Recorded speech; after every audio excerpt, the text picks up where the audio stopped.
السلام علیکم ورحمۃ اللہ وبرکاتہ۔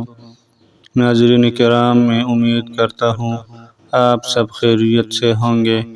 میری دعا ہے اللہ رب العزت ہر ایک مسلمان کی مشکل کو دور فرمائے اور دنیا و آخرت میں عافیت نصیب فرمائے، آمین۔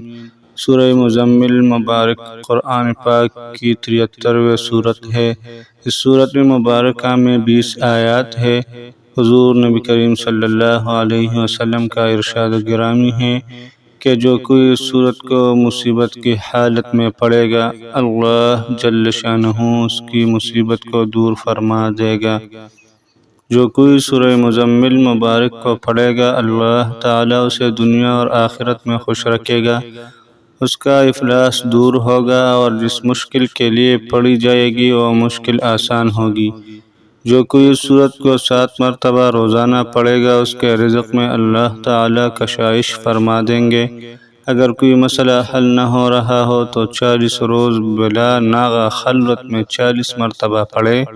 ایک روایت کے مطابق جو کوئی 1 سال تک بعد نماز فجر روزانہ 11 مرتبہ پڑھا کرے، اس کے رزق میں برکت ہوگی اور کبھی غریب و محتاج نہ ہوگا۔ روزانہ پڑھنے والے کی اللہ تعالیٰ دینی اور دنیاوی مشکلات، آنے والے حادثات اور خطرات کو دور کر دیں گے۔ اگر سورہ مزمل کو پڑھ کر حاکم کے سامنے پیش ہو تو حاکم مہربان ہوگا۔ سورہ مزمل برائے فراخی رزق و کشائش کا ایک طریقہ بعض مشائخ سے اس طرح بھی مروی ہے کہ عشاء کے بعد 2 رکعتوں میں 41 مرتبہ پڑھے۔ اس طرح کے رکعت اول میں بعد از فاتحہ 21 بار اور رکعت دوم میں بعد فاتحہ 20 بار سورہ مزمل پڑھے۔ اگر روزانہ بوضو 11 مرتبہ سورہ مزمل پڑھ کر بیمار پر دم کرتے رہے تو انشاءاللہ بیمار کو شفا حاصل ہوتی ہے۔ اگر میاں بیوی میں باہم اختلاف ہو تو سورہ مزمل 21 بار پڑھ کر کسی چیز پر دم کر کے کھلا دے، انشاءاللہ دونوں میں باہم الفت پیدا ہو جائے گی۔ ایک طریقہ سورہ مزمل کے پڑھنے کا یہ بھی ہے کہ بعد نماز فجر 6 بار، بعد نماز ظہر 7 بار، بعد نماز عصر 8 بار اور بعد نماز مغرب 9 بار، بعد نماز عشاء 11 بار سورہ مزمل پڑھے، انشاءاللہ ہر مشکل آسان ہوگی۔ اگر اول و آخر درود شریف 3 بار اور درمیان میں 41 بار روزانہ سورہ مزمل پڑھا کرے تو اللہ تعالیٰ دولت سے مالا مال فرما دیں گے اور مصیبت سے امن میں رہے گا۔ ایک بزرگ نے لکھا ہے کہ 41 دن تک 41 بار، پھر 41 دن تک 41 بار اور پھر زندگی بھر کے لیے 11 مرتبہ کا معمول بنا لے۔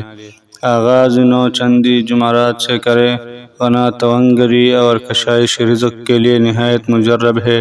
اب ہم چلتے ہیں اپنے وظیفے کی طرف۔ سورۃ المزمل کا عمل بہت ہی مجرب اور بہت زیادہ آزمودہ عمل ہے۔ جو لوگ بہت پریشان ہیں اور جن کی دعائیں قبول نہیں ہو رہی ہیں، جن کے مقصد پورے نہیں ہو رہے ہیں، یہ عمل آپ ضرور کر کے دیکھیے اور مقصد کا جائز ہونا بہت ضروری ہے۔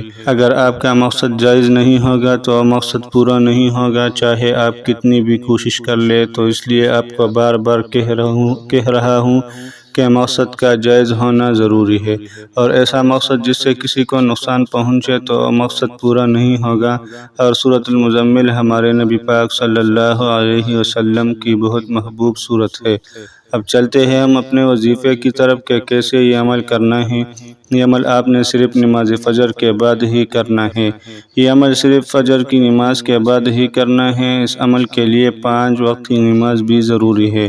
فجر کی نماز ادا کرنے کے بعد آپ نے سورۃ المزمل کو 1 بار پڑھنا ہے، لیکن آپ نے اس کو اس طریقے سے پڑھنا ہے کہ آپ جب سورۃ المزمل شروع کرتے ہیں اور جب آپ پہنچے رب المشرق والمغرب لا الہ الا هو فاتخذہ وکیلا، تو اس آیات پر آپ جب پہنچیں گے تو اس آیات کو آپ نے 3 بار پڑھنا ہے اور اپنے ذہن میں آپ نے مقصد رکھنے ہیں۔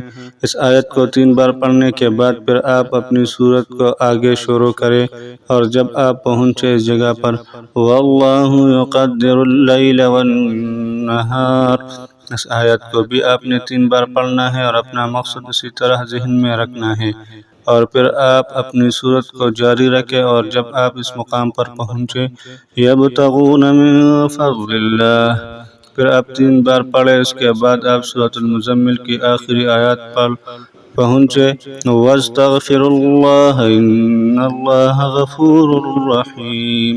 اس آیت کو بھی آپ نے 3 دفعہ پڑھنا ہے، اپنے جائز مقصد کو ذہن میں رکھتے ہوئے۔ اس طرح سے پڑھنے سے انشاءاللہ آپ کی کوئی بھی حاجت ہے، کوئی بھی مقصد ہے، وہ لازمی پورا ہوگا۔